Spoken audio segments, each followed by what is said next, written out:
Olá pessoal, boa noite. Eu quero agradecer por mais uma quarta-feira vocês estarem aqui conosco no Léo Santos Podcast, um podcast direcionado à carreira, negócios e empreendedorismo, onde nós entrevistamos pessoas relevantes nas suas áreas de atuação que se predispõem a compartilhar um pouco da sua história, da sua carreira, insights poderosos que vão nos ajudar a dar mais um passo na nossa trajetória também, para que nós consigamos buscar o tão desejado sucesso.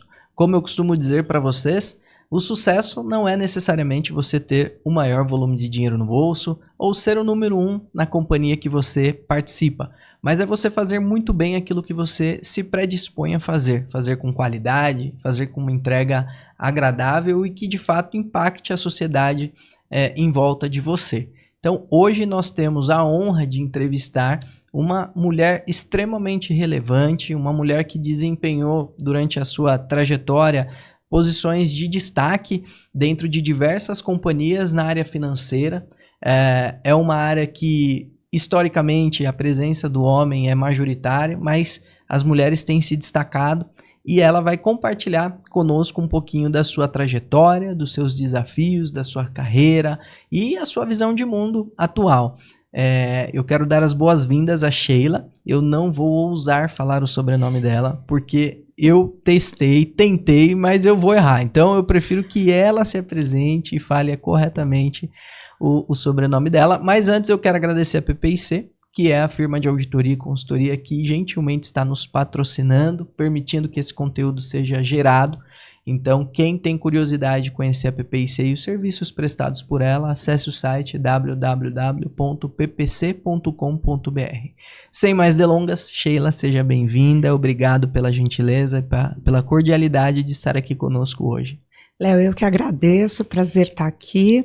E é Sheila Simonovic, é difícil mesmo, é uma sopa de letrinhas, mas é um sobrenome de origem polonesa, então é bem difícil. Não, eu tentei aqui, você viu, né? Fiquei testando, na hora eu falei, eu não vou errar. Mas, de fato, as palavras de origem polonesa são mais difíceis de serem pronunciadas, né? Mas é um bonito sobrenome. Obrigada, ele quando você aprende a escrever, ele é bonito, né? Mas até começar a escrever, eu falava, pra quê? Pra que esse sobrenome? Eu tenho um sobrinho que dizia assim, não podia ser Silva, é tão mais fácil. Mas a gente não escolhe, né? Não escolhe, tá tudo certo. E pegando essa origem, né, de quando a gente aprende as coisas, eu queria, antes de a gente destacar um pouco do mundo atual que você vive, que você conduz, que você lidera, que você é uma super relevância para o ambiente financeiro e para as mulheres, eu queria ouvir um pouquinho do seu início, um pouquinho da sua trajetória inicial. Que te inspirou a ir para o mercado financeiro, ir para a área financeira? Você pode compartilhar um pouquinho desse começo? Com prazer, com prazer. Bom, eu estudei a vida inteira num único colégio, fui fazer faculdade na PUC, eu estudava no colégio judaico, eu sou de origem judaica, eu sou judia, e aí eu entro numa faculdade católica e fui fazer pedagogia e me especializei em surdos. E achei que eu ia mudar o mundo com isso, que era uma coisa muito diferente. Entrei na GV também, mas naquele momento era aquilo que eu queria fazer. Trabalhei com surdo por 4, 5 anos, até que eu falei, não dá, isso não me faz feliz, não é o que eu posso fazer de melhor. Eu ficava muito mal de ver as mães que levavam as crianças para a escola e elas tinham que escolher entre comprar passagem de ônibus ou comida. Uhum. Então eu acabava dando salário para elas terem comida. Então não fazia bem para ninguém. E aí eu saí de lá, eu tinha um amigo que trabalhava no Banco Sudameris na época, isso nos anos 90, e ele falou, olha, tem um programa de trainee aqui, você não quer vir fazer, tá? Eu tinha uma boa formação, eu falava inglês, italiano, e aí eu entrei no programa de trainee, imediatamente eu entrei na GV também para fazer uma pós-graduação para entender um pouco melhor de mercado financeiro. Legal. Naquela época era... você imagina, se hoje tem poucas mulheres no mercado financeiro, lá naquela época tinha muito menos, né? Era um mercado predominantemente masculino. E eu fui estudar. né? Então eu fiz mestrado na GV, fiz especialização no IBMEC, vários outros cursos. Eu fui fazer meu MBA em Toronto, né, na Universidade de Toronto, e reconhecido também pelo MEC dos Estados Unidos, né, e pelo MEC brasileiro. Então, para mim, foi uma grande consolidação naquele momento da minha carreira mesmo, didaticamente falando, né, de formação mesmo. E nesse tempo, eu fiquei 10 anos no banco, galguei várias posições e tal.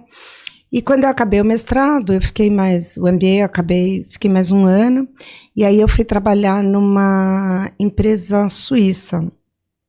Ele era o que a gente fala hoje de agente autônomo, mas isso ainda em 99, 2000, isso era muito... Embrionário ainda, né? Super embrionário. O mercado brasileiro não estava pronto para isso, acho que nem o mercado europeu, era o começo do euro também naquela época.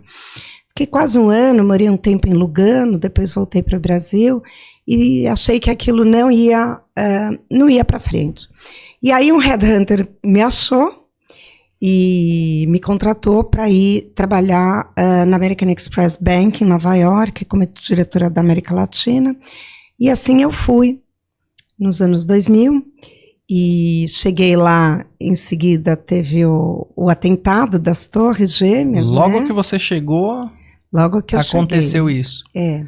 E aí o coração, como que fica num momento desse? Porque assim, comoveu o mundo inteiro, né? Uma coisa super triste, mas... Você estando lá, qual foi seu sentimento? Então, Léo, eu tinha chegado no Brasil um dia antes. Para alegria da minha mãe, porque ela disse para mim assim, se você estivesse lá, eu ia a pé te buscar. Eu imagino, né? eu imagino. Eu tinha chegado um dia antes e eu tinha uma agenda extensa aqui com o presidente do banco. E, bom, acabou a agenda, acabou tudo. Todo mundo voltou e eu tive que ficar aqui por 3 semanas até poder voltar. Assim, graças a Deus você estava aqui porque você conseguiu estar junto com a família, né? Porque eu acho que para qualquer a chance de ter um piripaque é grande, né? Numa situação dessa. As pessoas... meu trabalho era longe de downtown, onde foi, né? Nas Torres Gêmeas. Eu trabalhava mais em Midtown, na 52 com Alex, então. Mas todo mundo ficou muito traumatizado, era uma coisa bem difícil, espaço aéreo fechava, teve a maratona, fechou tudo. E aí todo mundo tinha medo de entrar, então qualquer pacote que chegava, imagina, American Express, né, uma empresa grande dessa, e uma vez chegou um pacote, aí a minha secretária falou assim, vamos chamar os bombeiros. Mas para quê? Porque é um pacote, veio do Oriente Médio daí, não é nada. Porque brasileiro tem essa coisa de ser resiliente, de achar que nunca nada é alguma coisa muito grave, né? Especialmente naquela época. Hoje em dia até a gente é mais ligado, né? Até porque, historicamente, o Brasil não vive situações semelhantes a essa, né? Temos outros problemas, sem dúvida, mas esse tipo de problema a gente não se preocupa porque a gente não tem historicamente, né? Isso. Ataques e tudo mais. Isso, uma vida mais tranquila, né? Historicamente. Então foi uma experiência interessante, estava lá também quando foi o fim do governo FHC, que foi o começo do Lula, então foi um momento de turbulência no mercado financeiro, especialmente para quem fazia negócio com a dívida no Brasil, tinha um certo medo, foi um momento de sucesso, que eu acreditei que o negócio ia dar certo e foi muito bom. E aí eu fui fazendo outros cursos também para agregar na minha parte acadêmica mesmo, né? Saí de lá, fui para Merrill Lynch, onde eu trabalhei quase 9 anos. Era Senior Vice President lá, responsável também para trabalhar áreas como Brasil, Suíça e Panamá, então viajava bastante entre esses países. Entendi. E normalmente é reunido em regiões, né? América Latina, América do Norte. Você pegou 3 países geograficamente longes, né? Embora Panamá está aqui mais perto do Brasil, obviamente, também dos Estados Unidos, mas tinha um motivo específico desses 3 países geograficamente distantes? Brasil, porque eu sou brasileira e tinha trabalhado no mercado, então meu conhecimento financeiro daqui era muito bom. Na Suíça, em Genebra, acabou porque eu tinha um cliente grande que sentava lá e o family office, o family office dele era lá. Brasileiro, e aí no final eu acabei abrindo conta de todas as pessoas do family office e a gente fazia os trades via Londres. Perfeito. Pela Merrill Lynch. Então, eu ia para lá para ajustar essas coisas. E o Panamá também, porque eu conheci 2 pessoas que acabaram investindo comigo e aí abriram também para outras pessoas virem. Então, acabava perto de Nova York, né, um lugar agradável de ir, as pessoas são muito... Eu acho que é um dos lugares que tem mais bancos, né? Sim, é um paraíso, né? Paraíso fiscal também, assim como Montevidéu, como Bahamas, enfim. Então, era muito interessante ir lá, conhecer as pessoas, e uma cultura bastante parecida com a brasileira, né? Diferente de trabalhar com a Suíça. A Suíça, em termos de compliance, é tudo muito difícil, né? Muito mais que nos Estados Unidos. Os Estados Unidos tem muito compliance, depois de 9/11, então a gente teve o Patriot Act, enfim. Então tinha muitas coisas que podiam ser feitas, não podiam ser feitas, as áreas de compliance ficou muito grande, né? E aí a gente tinha que fazer com que tudo fosse direito, até porque você tem licenças, que eu estava comentando com você antes de começar o podcast, que você tem que tirar, e dentro dessas licenças, você tem a obrigação de saber o que você pode e não pode fazer, sendo que se você fizer coisa errada, você vai preso, literalmente preso, né? É levado muito a sério essa questão nos Estados Unidos de exercer uma determinada profissão, especialmente no mercado financeiro, se você tiver a licença. Caso contrário, não está autorizado, pode até mesmo ser preso, né? E tendo a licença, significa que você sabe quais são as regras e você precisa cumprir com as regras, né? O que é muito, muito bom, né? Eu gosto de regras, eu não sou avessa a regras, não. Eu acho que regras são boas. Eu brincava que para trabalhar nos Estados Unidos, você tem um vestimenta, né? Então, quando eu fui para a Amex, quando eu fui para a Merrill Lynch, o RH faz um programa e ele te diz como você deve se portar, se vestir, tem aquela coisa de sexual harassment, de moral harassment, enfim, todos os harassments, todas as coisas que as pessoas podem fazer e você não precisa se vitimizar por isso, né? Então, se você sabe, você não se coloca numa posição como aquela. Então, era interessante, porque não podia ir de sandália trabalhar, né? E quem já esteve em Nova York sabe que no verão é um calor horroroso.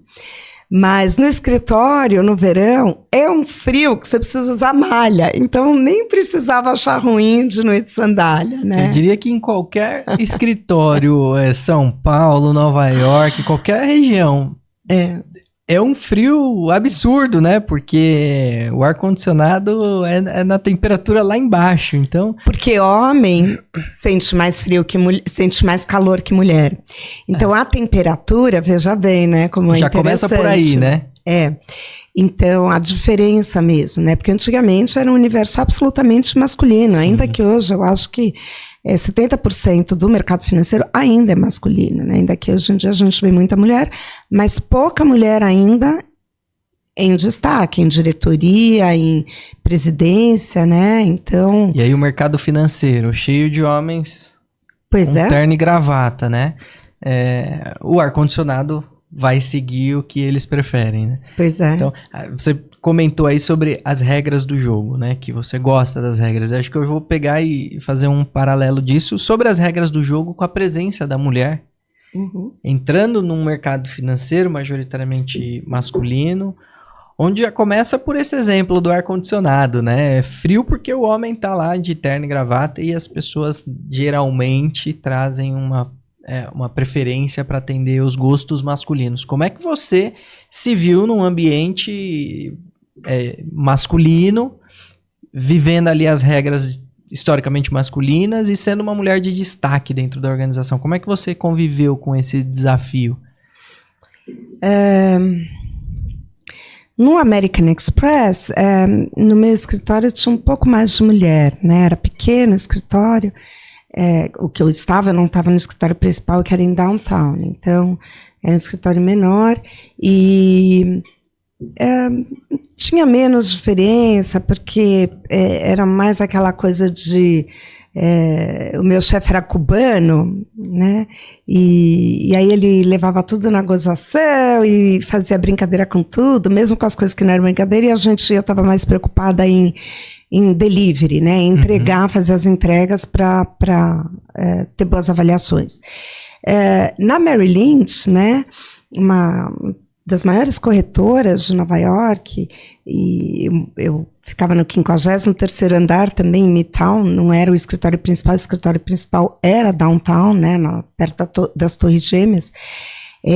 Era muito interessante, porque eu te contei que numa reunião tinham 100 pessoas no meu escritório, 6 eram mulheres. E aí eu me dei conta, porque até então você chega cedo, 7 da manhã, 7h30 você já está trabalhando, não tem essa história de 9 to 5, 9 to 5 é para filme, né? Então você chega cedo, você começa a trabalhar, no inverno a gente tem 3 horas de diferença para o Brasil, tinha 3 horas de diferença para o Brasil, porque tinha horário de inverno lá e de verão aqui, e no verão era 1 hora só de diferença. Então você senta, você trabalha, você tem que produzir, porque no final do mês você ganha o que você produz, então quanto mais você produzir, melhor a sua vida, economicamente falando, né? Então, não tinha muito tempo de você olhar quem estava à sua volta, né? Almoçava na mesa, tomava café na mesa, comia na mesa. E lá, nos bancos, não é um ambiente assim de ficar saindo para ir almoçar, para fazer rodinha de conversa, não. É muito, muito profissional. Então, você senta e produz e trabalha. Né? E literalmente você vale quanto pesa. Não tem conversinha de corredor ou cafezinho, é uma dinâmica um pouco diferente. É uma dinâmica completamente diferente, está todo mundo focado em fazer negócio, em trabalhar, e é aquilo o tempo inteiro. E tem muita gente que vai sábado e domingo, né, para o banco, porque é o horário que você tem para estudar o mercado, entender o mercado, ler os relatórios, ver as coisas que durante o dia não dá para você fazer, porque você tem que atender clientes, você tem que tradear, você tem que fazer tudo, né? Então, era muito interessante, foi um lugar que eu aprendi muito, tenho muito orgulho de ter trabalhado lá. Fui muito reconhecida de todas as formas que eu poderia ter sido. Não teve você não sentiu que teve nenhum impacto pelo fato de você ser mulher. Você entregou e a estrutura reconheceu você, independente do seu gênero. Falou, ela entregou, ela vai ter. Que legal, isso é muito bom. Até porque nesse momento que você trabalha com tanto homem, né, a tua cabeça fica um pouco masculina, no sentido de é tudo igual. Você repete o que tem ali na maioria, né? Você tem que fazer igual, bacana, né? Então, tem muita diferença, não. Interessante. E lá a rotina era das 7h30 da manhã até início da noite. Então, essa parada de home office, que hoje é muito comum, lá nos Estados Unidos, por exemplo, pegou ou não? Você acha que continua o mesmo estilo? Pegou. Eu tenho amigos, hoje eu tenho um marido de uma grande amiga minha, que ele trabalha para um banco da Costa Oeste, ele mora em Nova York, e ele trabalha full time remoto. Então, o tempo inteiro remoto, e conference call, etc. E trabalhar nas horas de lá. Então, acaba sendo até interessante, porque, enfim, acaba tendo amanhã um pouco mais livre e tal, e mesmo outras amigas, né, então acaba conseguindo fazer 2, 3 dias remoto, vai para lá. Eu tenho uma outra amiga que trabalha na Carolina do Norte, então ela passa, sei lá, 4 dias na Carolina do Norte, 10 dias em Nova York, e assim vai fazendo, e funciona muito bem. Eu acho que essa coisa de home office foi muito prática, especialmente para mulheres, né? Com a coisa de filhos, de casa, porque é acumulativo isso daí, né? Sem dúvida, acumula muito, e acho que até a questão física, né? O homem é muito mais simples para poder se vestir, e a mulher geralmente requer muito mais preparação, né? Então, gasta mais tempo. Ponto. Né? A mulher tem um cabelo grande, geralmente. O homem não. Então, bota um gel, coloca o cabelo de lado. A mulher precisa fazer uma organização ali de tudo, então leva mais tempo. Então, de fato, o home office nesse sentido ajuda bastante, né? E se você executa, entrega o que é requerido durante o tempo de trabalho, não importa onde você tá, né? Eu acho. Eu tenho amigos que foram para Natal não, para Fortaleza, onde tinha kitesurf, né, na pandemia, e alugaram uma casa lá, e aí trabalhavam muito, mas faziam kitesurfing, né? Então eles diziam assim, foi o melhor momento da minha vida, porque eu fiz o que eu mais gostava, eu tinha muito mais tempo para estar com a minha família, porque todo mundo fazia home office, e gastei muito menos dinheiro, porque estava todo mundo junto, comi saudável, etc. e tal. Então, isso é uma coisa boa. Para o entorno, para os negócios em volta, né, é muito ruim. Isso, eu acabei de voltar de Nova York, estava lá trabalhando 2 semanas, faz 15 dias que eu voltei, e as empresas têm querido muito que as pessoas voltem. Muito mais por causa do entorno dos negócios, para voltar a fortalecer o comércio, do que qualquer outra coisa. Porque funciona home office, mas você perde alguns detalhes, né? O almoço com o cliente, uma ideia que surge você não perde porque você precisa agendar um call para falar com a pessoa, uma melhoria no processo, tudo isso, de fato, no meu dia a dia, eu sinto que se perde se fosse 100% home office. Por você estar ali presente, discute, toma a decisão mais rápido, né? E os negócios requerem isso. E a gente é gente, né? A gente gosta de estar com gente também, sem né? dúvida. Ninguém é ermitão aqui. Então é bom estar com gente, é bom trocar ideias, é bom ouvir contrapontos para as tuas posições, né? Então eu acho que é muito bom. Quando eu voltei para o Brasil, trabalhei 4 anos numa instituição brasileira, e aí eu decidi montar o meu negócio. Eu tenho uma consultoria financeira para mulheres. Legal. Tenho muitos clientes homens também, mas eu faço basicamente tudo que eu fazia no mercado financeiro, tanto numa Merrill Lynch, numa Amex, no Sidameris, hoje em dia para clientes pessoa física, que é estratégia de investimento. Boa. Então eu trabalho de casa, né? Tenho um home office, mas vira e mexe, eu vou almoçar, vou tomar café, vou encontrar com outras pessoas, vou a Nova York, visito todos os meus parceiros lá, para entender, né? Para ver como é que está o mercado, porque sozinho a gente não faz nada. Você pode ler, você pode estudar, você fica só com a sua opinião. E eu acho muito importante essa coisa de compartilhar, né? Nem sempre a gente tem razão em tudo, então é bom ouvir um outro ponto, é bom ouvir uma outra ideia, um outro negócio e enfim, você acaba tendo oportunidade de se abrindo dessa maneira, né? Então... Isso que você fala do aprendizado é legal, porque você chegou numa posição de muito destaque dentro de companhias globais e que são, além de serem globais, são líderes nos seus segmentos, né? Então, teoricamente, olhar para você é uma referência de inovação, de tecnologia, do que está acontecendo. Mesmo você estando, vamos dizer assim, na crista da onda, você olha para os seus pares, para os seus colegas, para poder também aprender. Então, assim, pelo que você está dizendo, o aprendizado ele é contínuo, independente da posição que você está exercendo naquele momento. Eu sou uma lifelong learner. Eu gosto de me definir assim, porque eu gosto de estudar. Legal. Né?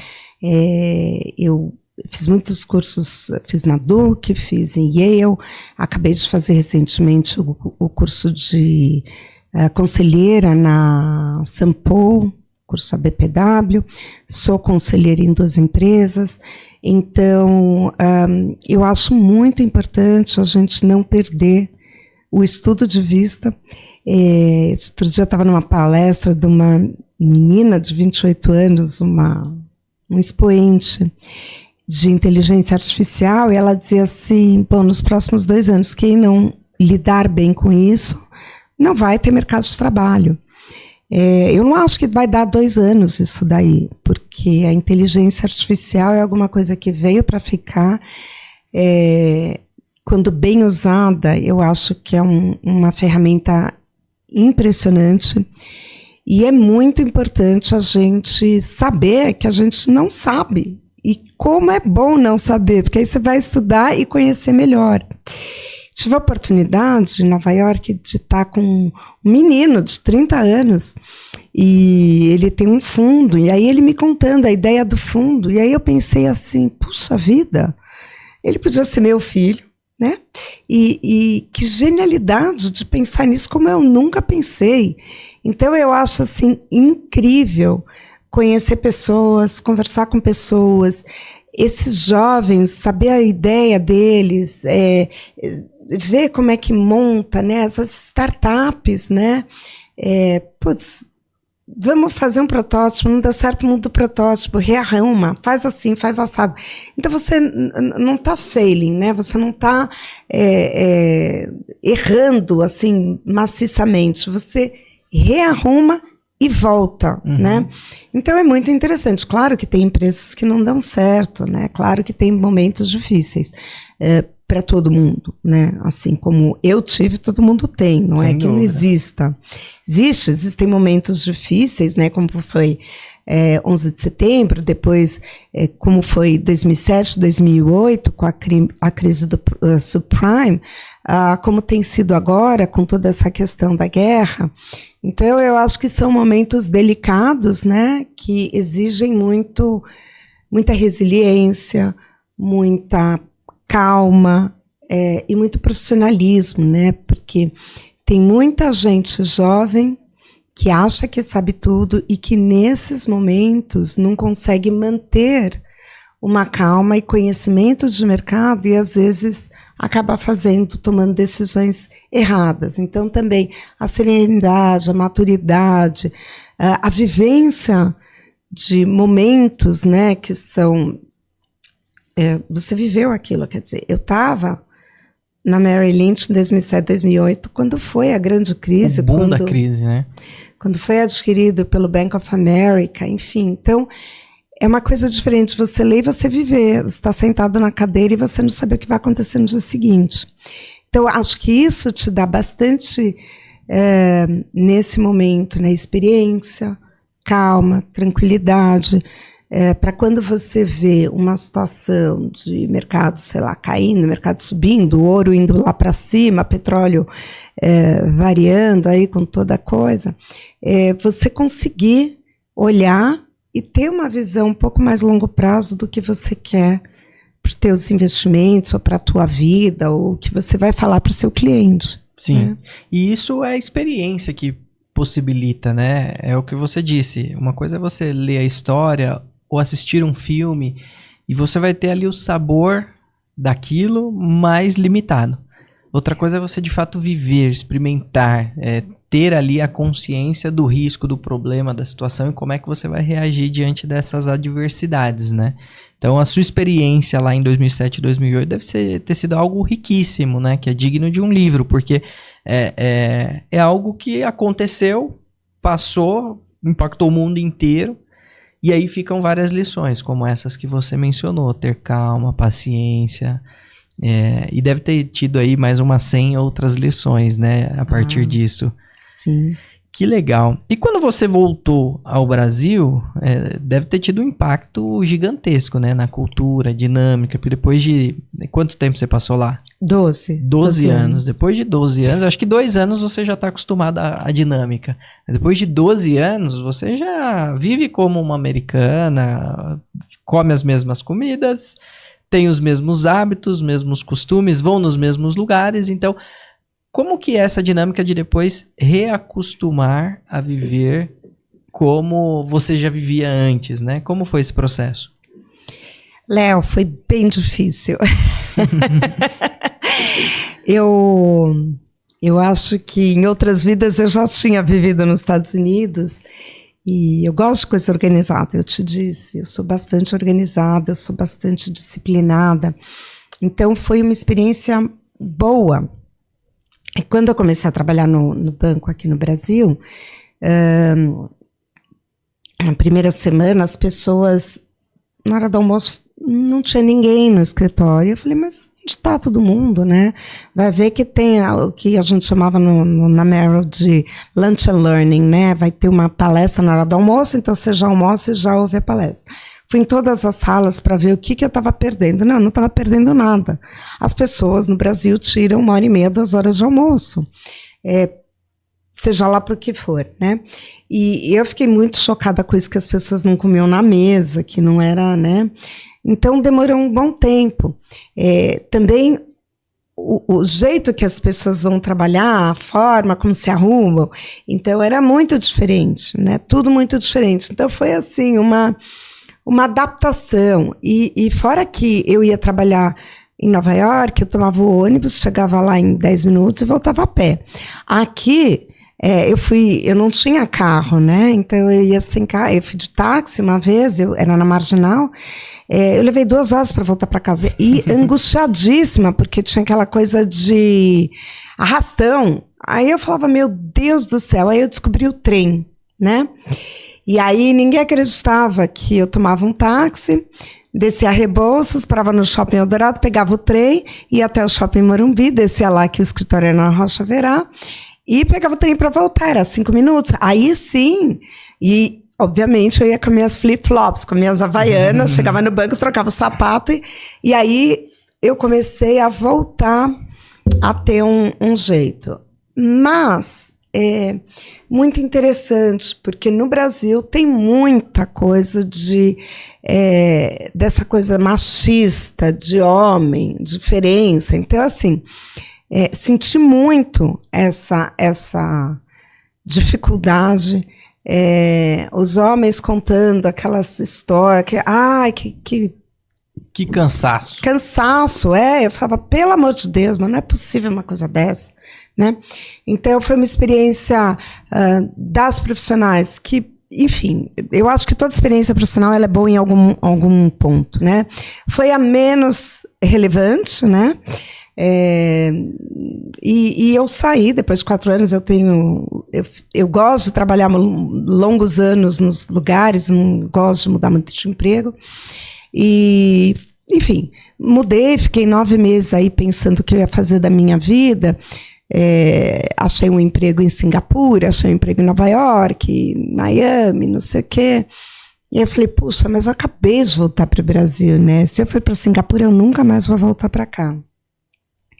Então, naquela época, eu achei que era melhor ficar aqui, eu acabei ficando, montei a minha consultoria e tive a oportunidade, Léo, de fazer uma coisa que eu também gosto muito, que é voluntariado. Bacana. Né? Então, eu fui trabalhar numa organização chamada Naamat, São Paulo. É uma organização que está no Brasil desde 1948, ela é originalmente de Israel, em Israel tem desde 1921. Uhum. E em 1921 fizeram as regras, né, do como é que a organização ia funcionar. E aí você compara com a ONU Mulher de 2010 e são as mesmas regras que em 2010 a ONU escreveu, que a Namata escreveu em 1921. Que legal. Então, mulheres têm que ter o mesmo direito que os homens, os mesmos salários, as mesmas obrigações, enfim. Que são regras básicas que a própria Constituição do país, ali, países democráticos, sofisticados, tem, né? Isso. Então, eu trabalho, o objetivo, né, da Namata é trabalhar com mulheres e crianças. Então, eu montei um grupo e tem 10 anos que eu estou lá já. Eu fui 5 anos vice-presidente da organização, fui 3 anos presidente e hoje eu trabalho como assessora da presidente. Então, foi muito, muito realizador, muito dignificador. Foi uma coisa que eu gosto muito. E também ajudei a montar uma sociedade de crédito, uma associação de microcrédito para pessoas com dificuldade. Hoje eu sou vice-presidente dessa associação. Também me dá muito prazer. Então, eu acho que é muito importante, né? Não só a gente trabalhar, ganhar, ter uma vida boa, mas a gente devolver. Né? Eu acho que o tamanho da minha obrigação, a minha obrigação é do tamanho do meu jeito de viver, né? De como eu vivo.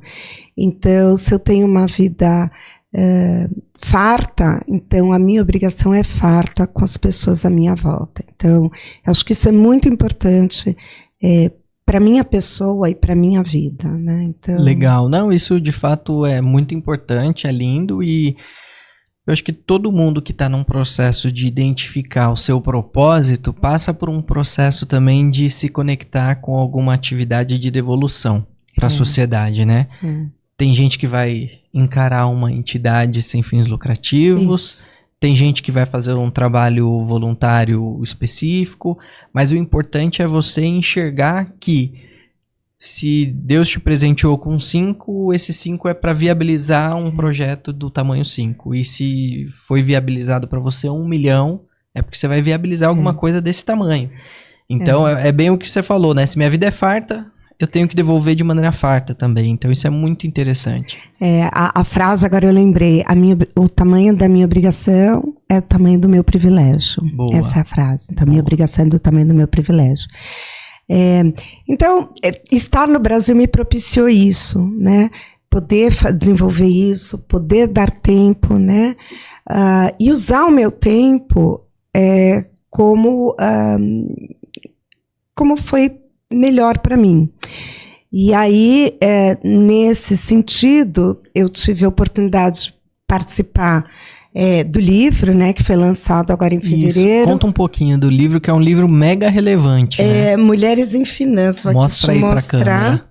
Né? Boa. E aqui, ó, meu capítulo. Ó, que legal. Né? Então, ele é um livro, a gente foi convidada a escrever um grupo de mulheres e, basicamente, é um relato, é uma mentoria para quem ler o seu capítulo. Então, cada uma escreveu um capítulo, e para quem lê, poder usar aquilo para a sua vida, né? Então, cada uma contou uma história, cada uma tem uma história, né, das autoras, mas foi uma experiência muito interessante. É difícil escrever um capítulo, é difícil você pensar em como as pessoas vão poder aproveitar aquilo que você está escrevendo, porque uma coisa é você contar a sua história você conta. Sim. Uma coisa é você contar a sua história fazendo uma mentoria de tal maneira que a pessoa que lê aquilo vai falar, deixa eu entender como é que eu posso fazer uso disso na minha vida, né? Seja na minha vida pessoal, na minha vida profissional, enfim. Então foi uma experiência muito bacana, muito legal, muita mulher potente, muita mulher bacana. E fiquei muito feliz, né? Muito feliz mesmo, realizada, de poder ter mais esse sonho, né? Diz que a gente tem que ter filho, plantar árvore, né? Escrever um livro, né? Levou quanto tempo esse projeto? Desde que você foi convidada até o momento em que foi lançado de fato o livro? Levaram 8 meses. 8 meses. Não é uma coisa simples, é algo que realmente nasce, vai se desenvolvendo, leva um tempo, né? Sabe aquela coisa de filme que você vai lá, você vê o escritor olhando para a tela, digitando, aí apaga tudo, não sei o quê, é você.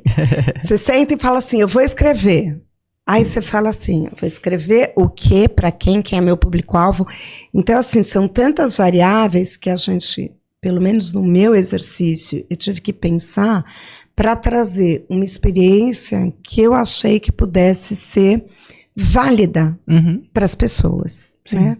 Então, foi muito interessante. E aí eu comecei a escrevi uma parte, e aí eu parei, bloqueou, não ia. Aí o deadline estava chegando, eu tinha que entregar, e eu falava assim... Como é que eu não vou entregar no prazo? Tem prazo, né? E eu sou super direitinha. E eu falava assim, mas não é possível. E aí, eu... Teve o bloqueio criativo, né? Que falam nos filmes, né? E aí, eu numa viagem, eu estava voltando de Portugal, numa viagem que eu fiz super gostosa. Aí eu sentei no avião e falei, acho que eu vou acabar o livro.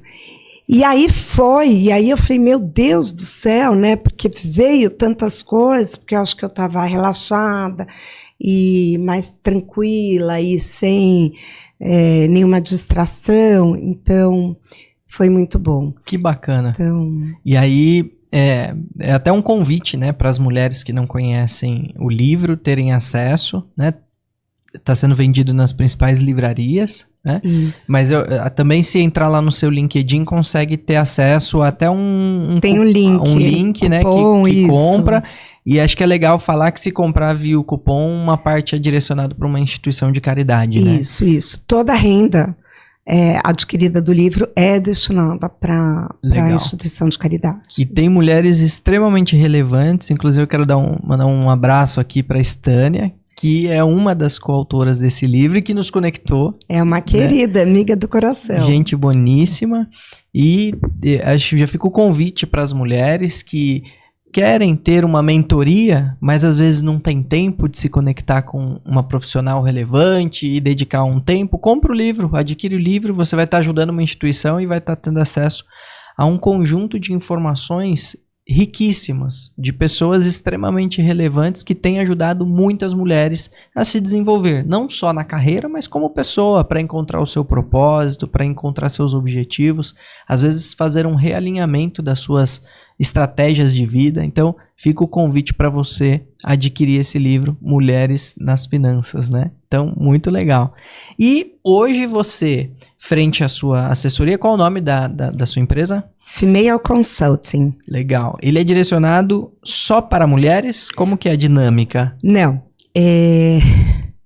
Como eu te disse, né, antes, Léo, tem uma pesquisa que diz assim que as mulheres podem ganhar um dinheiro muito maior. Quem toma a decisão financeira é o homem. É muito louco isso. Então, 70%, 80% dos casos são os homens ainda que trabalham com o dinheiro das mulheres. É muito interessante.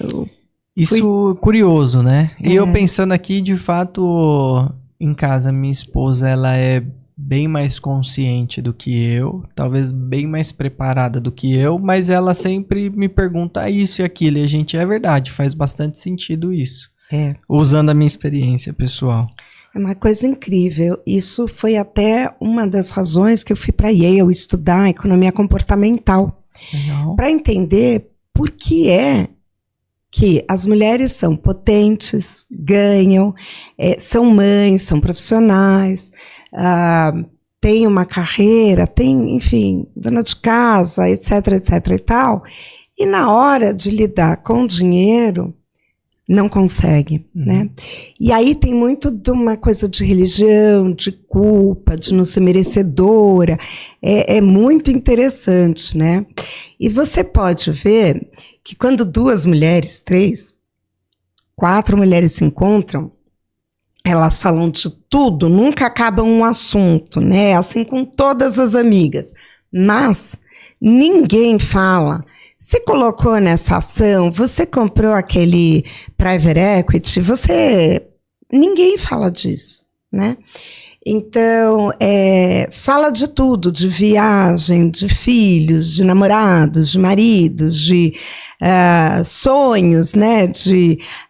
Enfim, um monte de amigas aposentando, de aposentadoria, mas como é que o dinheiro trabalha a seu favor para a aposentadoria, a gente não conversa. Enquanto o homem se encontra, toma cerveja, fala de futebol, que as coisas estão difíceis, putz, eu comprei essa ação, foi boa, aquela deu errado, então acaba sempre trocando, né? Então é muito cultural isso também. E mesmo nas jovens, mesmo geração Z, não mudou. Então é muito interessante a gente ver isso. Hoje, né? Eu tenho uma consultoria financeira, então, chamada Female Consulting, que é consultoria financeira para mulheres, e eu acabo dando muito curso, educação financeira para mulheres, e meus clientes, eu tenho um grupo de clientes, eu diria que 65%, 70% dos meus clientes são homens, né?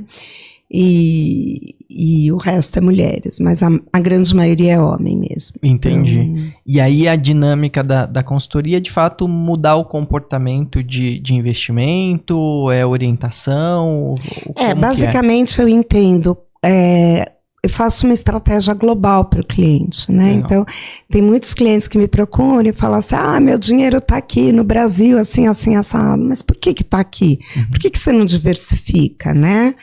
Então, aí a gente começa a entender um pouco melhor riscos, retorno, tempo, é muito diferente quando uma pessoa vem te procurar que está nos seus 30, 40, 50, de alguém que já está nos seus 60, 70, 80, né? Então, tem investimentos diferentes. Até eu estava vindo para cá, estava te contando que eu estou ouvindo, eu escuto muito livro, né? Quando eu estou guiando, tem muitos livros que eu escuto que acho que aí eu não perco tempo, é podcast, é livro, enfim. Eu estava escutando um livro de um professor da NYU, o Scott Galloway. O livro chama Álgebra da Felicidade, né? Legal. E ele fala lá que quando você é jovem, né, você tem mais tempo para investir em várias coisas. Se não der certo, você consegue retornar isso daí. Quando você é mais velho, não. E que o dinheiro está intrinsecamente ligado à felicidade, né? Mas que não tem dinheiro que compre a felicidade de você ter um filho e de ter uma família. Então, eu acho que isso resume muito, né? Assim, você vai me falar, Sheila, todos os investimentos dão retorno, são bons? Óbvio que não, né? Outro dia eu fui visitar uma pessoa e me falou, esse fundo só dá positivo. Eu falei, eu não quero nem ver que fundo é esse, porque eu não acredito nisso. Eu não acredito que alguém só dá certo na vida. A gente tropeça, a gente cai, a gente levanta e a gente aprende. São erros e acertos continuamente, né? Então, alguém me vinha me dizer, você nunca errou, errei muito, erro e espero continuar errando para poder, né, ter o meu aprendizado. Mas isso não significa que a gente deva ser inconsequente. Sim. Né? Então, eu acho que são coisas distintas. Mas o meu retorno ano passado foi muito bom. Das carteiras em reais, eu tive um retorno de 140% do CDI, o que eu acho que é bem bastante relevante. Bom. E lá fora, o meu retorno foi de mais de 12% em dólar, né? Então, também os portfólios foram bons, considerando que os juros americanos está agora em 5 e pouco, foi um retorno bastante bom. Claro que tem equity, claro que tem outros produtos que fazem dar um retorno melhor, mas, enfim, acaba sendo uma estratégia, conhecimento, né, e sorte também. Fica, então, o convite também das pessoas que estão aqui, e talvez até, claro que a consultoria é direcionada para homem e mulher, mas nasceu de uma mulher relevante, que impactou e impacta o mundo financeiro. Então, as mulheres conhecerem, vamos colocar aqui na descrição o site, os seus contatos, para as pessoas poderem te contatar e conversar com você, né? Isso. Quem tem interesse de diversificar, entender um pouco mais como ter resultados interessantes, né? Com o seu recurso, colocar nas mãos de quem realmente tem feito um bom trabalho. E o mundo atual? E o mundo futuro, né? Que a gente... Hoje é o atual, amanhã já é o futuro. Como é que você enxerga a presença feminina no ambiente de trabalho brasileiro e também mundial na atualidade? Qual a sua visão sobre isso? Então, você sabe, eu estava com uma amiga nos Estados Unidos, agora ela trabalha bastante com Venture Capital, e ela foi numa conferência em Princeton, né, uma das Ivy Leagues americanas, e ela me disse que de toda a plateia tinha ela e mais 2 mulheres. Uau! Né? A gente está em 2024, falando de inteligência artificial, esta área de sistema também, né, de tecnologia, de IT, também tem poucas mulheres, né? Cresceu bastante, mas ainda é majoritário. Cresceu bastante, homem. Mas ainda majoritariamente é homem. Então, eu acho que, assim, vai levar bastante tempo ainda para a gente ter essa equidade. Eu acho que o futuro do emprego também está mudando muito, né? Então, acho que as pessoas têm buscado outras opções, né? E com a tecnologia, com todo esse avanço de tech, ontem eu estava numa palestra também de ecossistema, e aí a gente vê que, assim, é muito distante para onde a gente está indo, da onde a gente estava e de onde a gente está.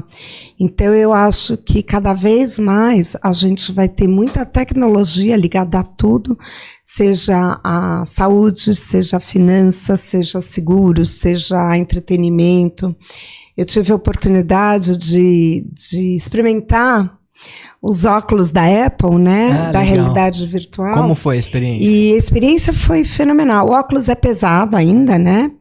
Mas, então, chega uma hora que te incomoda ficar com aquilo, mas é fenomenal o negócio. Então, por um lado, você tem, assim, a genialidade dessas criações incríveis, né? O próprio celular hoje, que é um computador, né? Sim. Não precisa mais de fax, não precisa mais de nada. Você tira a foto, você manda, em 30 segundos a pessoa recebe, seja tudo. Lá em que lugar do mundo ela esteja. O celular hoje é uma empresa. É. Então, assim, eu acho que há 4 anos atrás eu tive com um amigo que tem uma empresa de educação, e ele falava assim: Sheila, a gente aposta em celular, não em computador. Celular vai ser onde as crianças vão estudar. E na pandemia, isso foi antes da pandemia. Então, eu acho que assim, ele estava absolutamente à frente do seu tempo. Então, eu acho que as coisas devem mudar muito. Se você vê meio de pagamento também, como era e como é, boleto é uma coisa super ultrapassada. Para que você precisa de boleto? Sim. Né? Você tem o Pix. Então, se chega a DARF para você pagar, é um retrocesso. Eu tenho que ir no banco pagar DARF. Por quê? Porque eu não posso fazer a leitura igual eu faço de uma multa, né? Ou de qualquer outra coisa e pagar com Pix, né? Então, assim, eu acho que isso tem muito para andar. E aí o sistema financeiro tem muito para virar tecnológico, né? Sim. Ainda que nós temos um melhor sistema, eu acho que financeiro do mundo, né? Muito melhor do que ainda dos Estados Unidos, da Europa. A gente é muito mais avançado por conta de toda a inflação, de toda a história que a gente viveu. Mas eu acho que o futuro ele tende a ser muito diferente, eu acho que muito mais disruptivo, eu acho que muito mais de não tantas horas no trabalho. Eu acho que essa geração que está vindo trabalhar, né, tanto a geração Z como a próxima geração, eles têm um desejo muito diferente da gente, então, assim, eles têm que ter propósito, né? E eu acho que só com propósito você não trabalha, porque tem frustração, né? E não é tudo que é alegria, né? E saber conviver com frustração também é saber crescer. Então, eu acho que vem coisa aí muito diferente, né? E essa geração vai ter que ultrapassar isso daí, né? Tem essa geração do neném aí que a gente tem visto, né? Não quero estudar, não quero trabalhar, não consigo me adaptar. E tem uma geração aí dos seus 20, 22 anos também que está vindo com muita sede de fazer alguma coisa, de montar negócios, né? Ontem, nessa palestra de ecossistema, era uma pessoa de Israel que estava falando, e ela disse assim, que hoje em dia, Israel é uma das Startup Nations, né? Sim. E o maior objetivo deles não é resolver problemas de Israel. Mas, por exemplo, ela deu exemplo de uma startup que tem drones na África e que levam doação de sangue de uma cidade para outra, que era um grande problema. Então, imagina, eu nunca tinha nem pensado nisso, né? Eu. Então, porque a gente não vive esse problema, né? Exatamente. E aí é legal esse tipo de palestra. Às vezes eu observo que as pessoas falam assim, poxa, eu vou em mais uma palestra, eu vou em mais um curso, eu vou em mais... É para você abrir a mente sobre coisas que você não vive. Aquilo que você já vive, aquilo que você já sabe, você não precisa mesmo. Mas aquilo que você não sabe, que é novo, você tem que se expor. Senão você não vai saber que lá na África isso é um problema, né? Exatamente. Eu acho que é importante a gente não ser arrogante. Né? O não ser arrogante, a coisa de ser humilde, de aprender, de falar não sei, mas... Não significa que eu seja burra, significa apenas que eu não sei e que eu posso aprender. Sim. Então, eu acho que isso é uma coisa super importante. Essa é uma das diferenças também, Léo, das mulheres, né? Mulher, quando conhece esse produto financeiro? Não. Homem tem vergonha de falar, não conheço. Não, já vi, tá, não tem interesse, porque não conhece, né? E a hora que você explica, você fala o que é, como é que é, mas é exatamente assim, tem certeza, né? E aí você acaba quebrando um pouco o paradigma, mas é muito interessante esse Legal, lado. bacana saber disso. De fato, teve uma entrevista que eu fiz que as convidadas trouxeram uma pesquisa de que as mulheres se aplicam a vagas para posições que elas têm 100% de atendimento aos requisitos. Já o homem, com 60% de atendimento, ele já se inscreve. Então, também é um pouco do comportamento da mulher. Ela é mais transparente nas suas decisões, né? Eu vejo dessa forma, mais objetivo. Atendo ou não atendo? O homem não. O homem já é meio ousado, corajoso, maluco, sei lá qual é o conjunto de fatores, né? Mas são coisas que são hábitos de homens e mulheres e que às vezes isso também coloca porque o homem, nesse processo que muitas vezes não é verdadeiro, né? De, conheço, sei, isso, coloca ele numa posição de destaque, né? E isso a gente precisa quebrar. Talvez os próprios homens que estão, às vezes, em posições de liderança, de destaque, observar, de fato, se conhece, se não conhece, para dar a oportunidade adequada para quem tá ali na mesa, né? Isso é legal. É verdade, é verdade. Sheila, estamos chegando no final do nosso bate-papo. Eu já aprendi demais. E eu tenho certeza que você que nos assiste também. Mas eu queria ouvir de você, assim, pra gente finalizar, uma visão sua de futuro, uma recomendação para quem nos assiste, especialmente para as mulheres, né? Eu sei que você representa todo mundo, mas especialmente para as mulheres que têm o desejo de ter um destaque na sua carreira, na sua vida, identificar seu propósito. O que você pode compartilhar com essas pessoas, né? Você que tem uma experiência tão linda, uma trajetória tão bonita e de sucesso. Muito obrigada. Eu acho que, de verdade, Léo, se eu olhar para trás, eu nunca imaginei que eu chegaria onde eu cheguei, né? Então, é uma construção. Eu acho que essa coisa de você ter foco, né? Aonde você está, aonde você quer chegar e o que você precisa para isso. Nada cai do céu, né?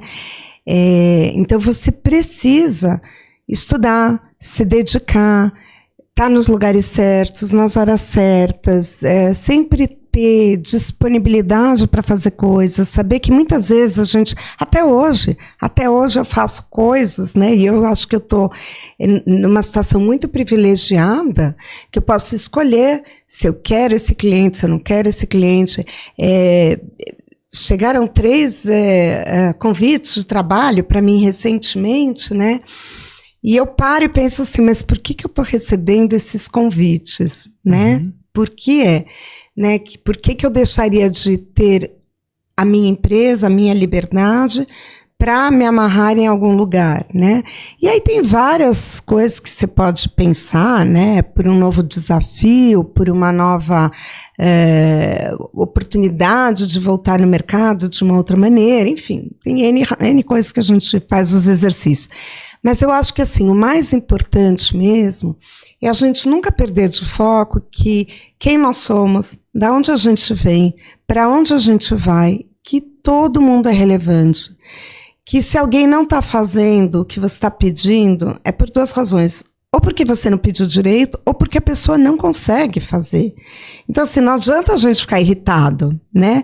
Então, ou você pede diferente, ou você muda para quem pedir, né?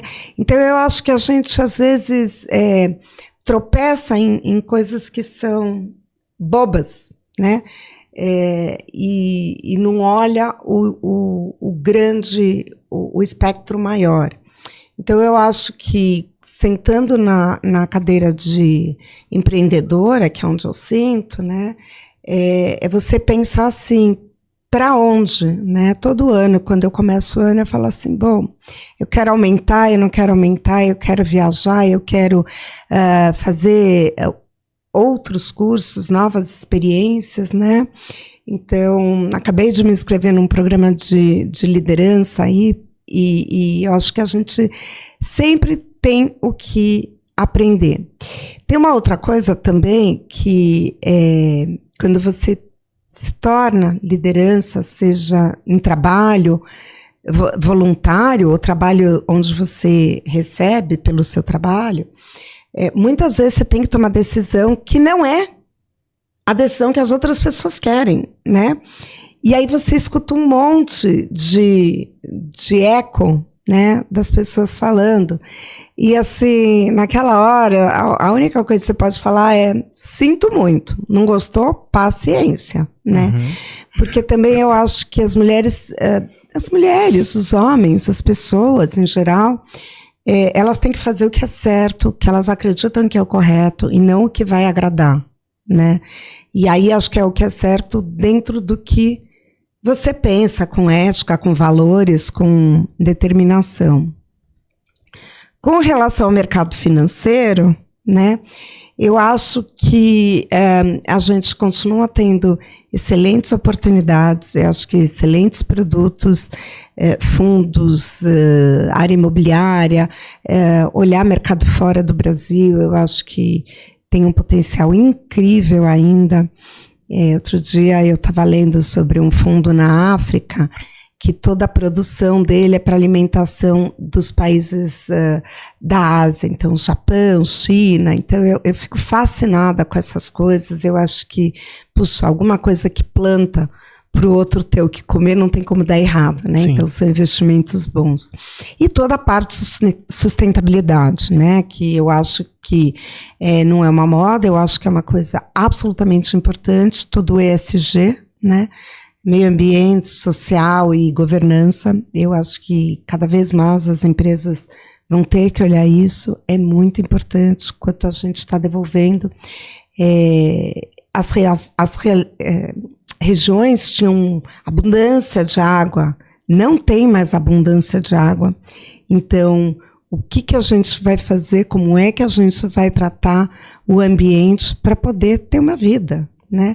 Então, eu acho que a gente tem aí questões difíceis, né, para um futuro, mas eu tenho certeza que tem muita coisa inovadora que está vindo, tem muita gente muito inteligente, muitos processos. E acho também que o que o Scott Galloway fala é muito importante. Eu acho que eu quero acabar com isso. Felicidade é o que você tem dentro de você, né? É todo dia um pouquinho. Dinheiro vai, dinheiro vem, e você precisa ter respeito. Mas você sempre precisa cuidar do que te dá prazer e do que te faz feliz. Acho que isso é uma das coisas mais importantes. Eu sou muito feliz fazendo o que eu faço. Então, quando eu estava no meu MBA, o Dean da Universidade de Toronto chegou para a gente e falou assim: "You're gonna have a lot of work, but you're gonna have a lot of fun."